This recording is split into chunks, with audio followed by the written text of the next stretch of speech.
Distance learning, by the way, I'm opposed to it because it's going to put me out of a job. It's not unreasonable. Am I being unreasonable? Irreverent? And I could even glorify it and say, and not only that, but it's degrading education, and I believe that. There's a lot of money, billions of dollars going into setting up a computer-based infrastructure network for distance education.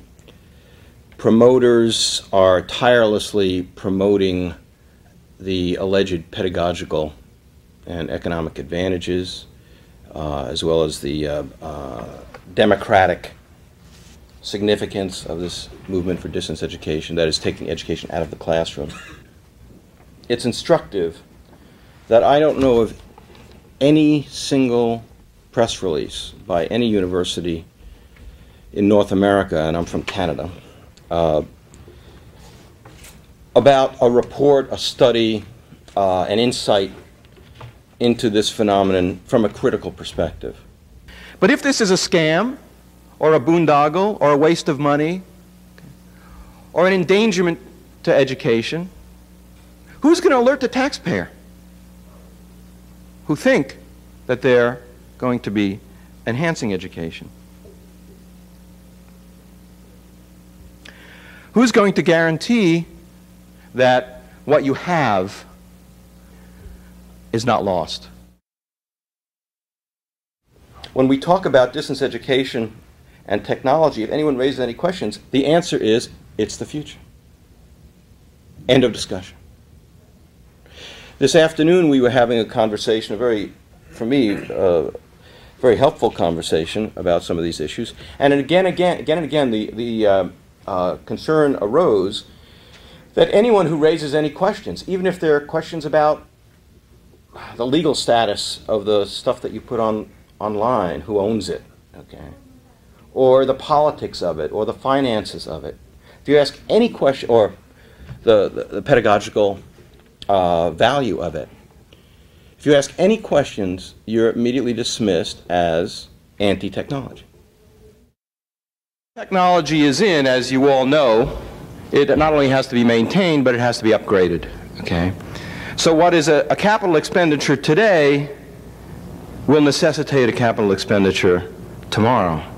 So that a sizable portion of your resources based upon this decision will be dedicated, okay, in the long term to the machinery and not to the people.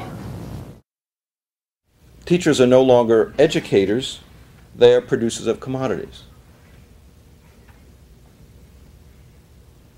And as such, face the harsh realities of commodity production in a capitalist society, which have been faced by skilled workers in every industry. Speed up routinization of work, greater work discipline, managerial supervision, reduced autonomy, job insecurity, employer appropriation of the fruits of their labor, the insistent managerial compulsion to reduce labor costs in order to turn a profit. Politely these days called deprofessionalization. As educational researchers have demonstrated again and again and again and again, one measure of the quality of education is the low student-teacher ratio.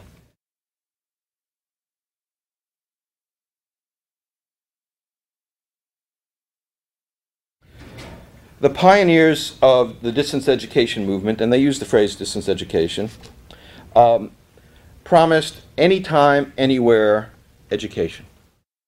Now, this education would be accessible to anyone, any place there was a postal service. There were commercial firms, and then the universities got into the business. In some firms, less than 1 cent on every dollar went into instruction. And typically the companies had a no refund policy. So once you signed up, you paid the full freight. Now the dropout rate, that is those who failed to complete the course, was around 95%. Now all this made perfect economic sense from the perspective of the firm.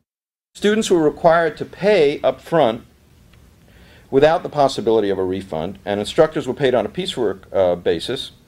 Once students dropped out, there were no further instructional expenses.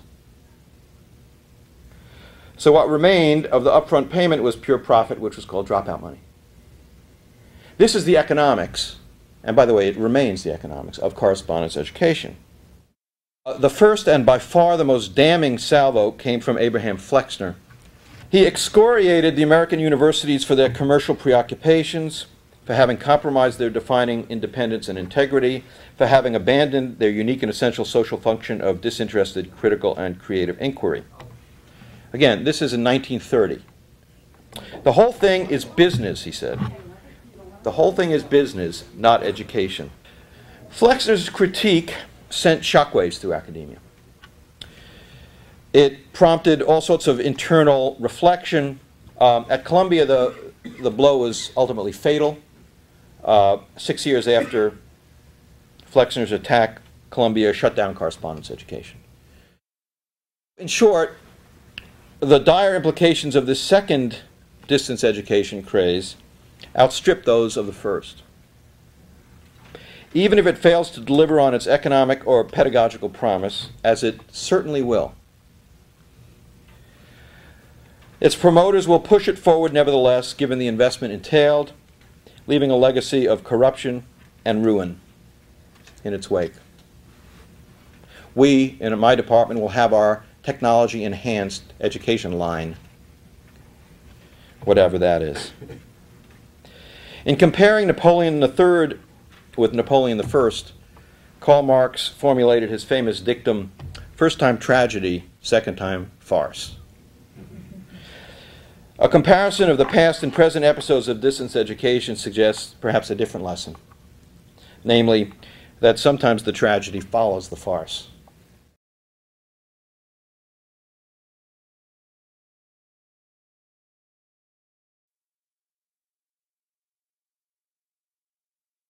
I'm portrayed as a critic of technology, anti-technology, a Luddite, a reactionary, a dinosaur.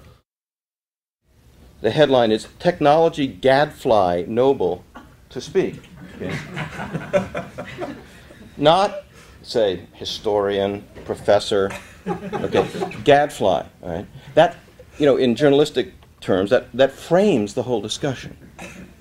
You're either a pro-technology person or a technology gadfly.